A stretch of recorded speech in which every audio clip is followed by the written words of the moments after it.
So in this case, we are going to consider another aspect on determining the values of x, for which given functions, all right, can be subtracted together like f of x minus gx is equal to k. Remember, we had a condition where something is referred to the constant.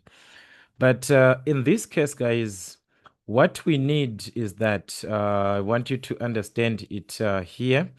The second one is just direct, but the first one, if you see this condition, just know that there we are dealing with the distance between the two graphs.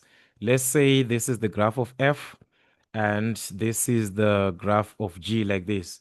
So whenever we are saying f minus g, it is the difference, all right, that you are referring to between the two graphs that must be equal to a constant, which is a certain value, let's say 7, 5, whatever that you will be given there.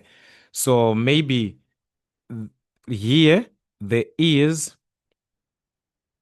a difference which is equivalent to the k that we are given there. Like, let's say this is our k.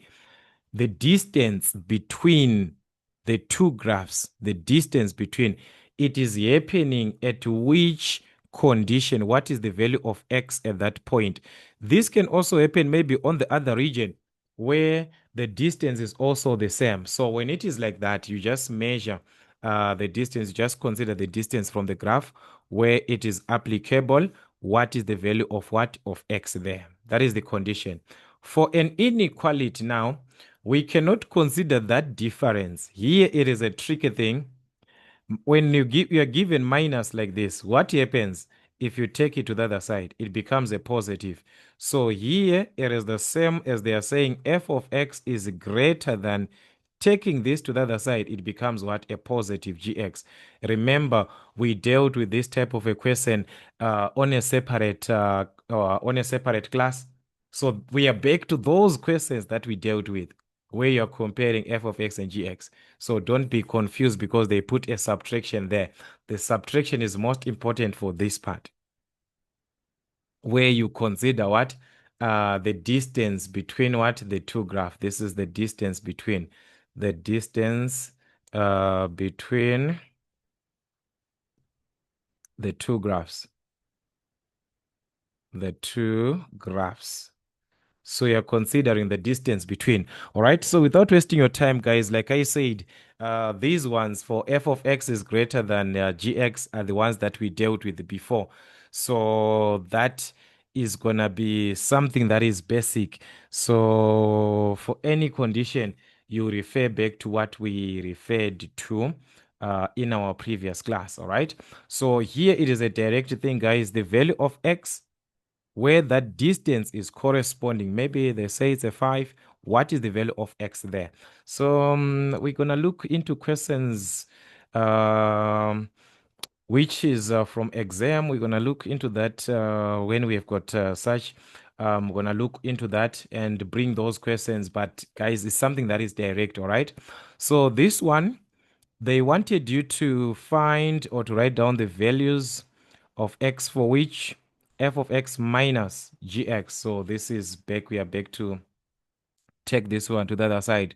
So it's greater than gx, where we compare from what? The x values, which is the points of intersection. Whenever you're comparing two graphs, remember your critical values will be the points of what? Intersection. The points of intersection, which in our case at k, that is our point of intersection. So it becomes a critical value where we have got 2 there. And also the asymptote, as we have got the asymptote, our graphs are limited to 0, but in that case, it depends with what you be given. All right. So the question here is where do we have f of x minus gx greater than 0, which means f of x is greater than what? Gx. Where do we have f of x on top? Remember, this simply means on top of what? Gx. This is our f. This one is a direct thing, guys. I'm not gonna explain much. This is our f of x. So from the critical value, which is our point where x is 2, we can say from the left side, f is on top of what? Is on top of g. F is on top. All right. If we check from here, f is now found below. So here it is below. As we need where it is on top. So this is the region that we're going to need. These are the values of x, but we are limited now to the asymptote where x is equal to what? Where x is equal to 0.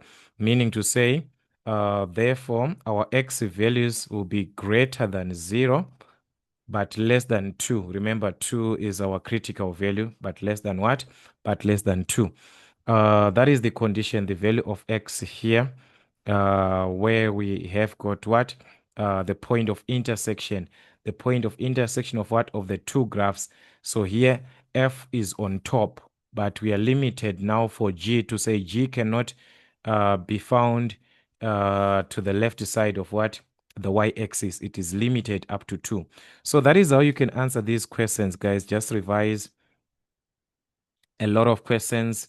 Just revise a lot of questions. A lot of questions that can actually help in your revisions. It can help to answer any question that you are given. All right, so it's just a repetition. Even if we look this one, we just compare the two graphs. I'm not going to dwell into that. All right, so if we consider any question which is not, that is, you do not understand how to answer that question, the platform is there for your help. For your help, we are here to help you guys answer these questions in whatever manner that you like. All right, like if you do not understand, mathematics might be one of the easiest subjects that you're going to ever have in your revisions. You're going to see that maths is going to be one of the easiest. Do revision. All right, a much revision, you are going to see that all these questions will be just a repetition. So that is it, guys, till we meet again.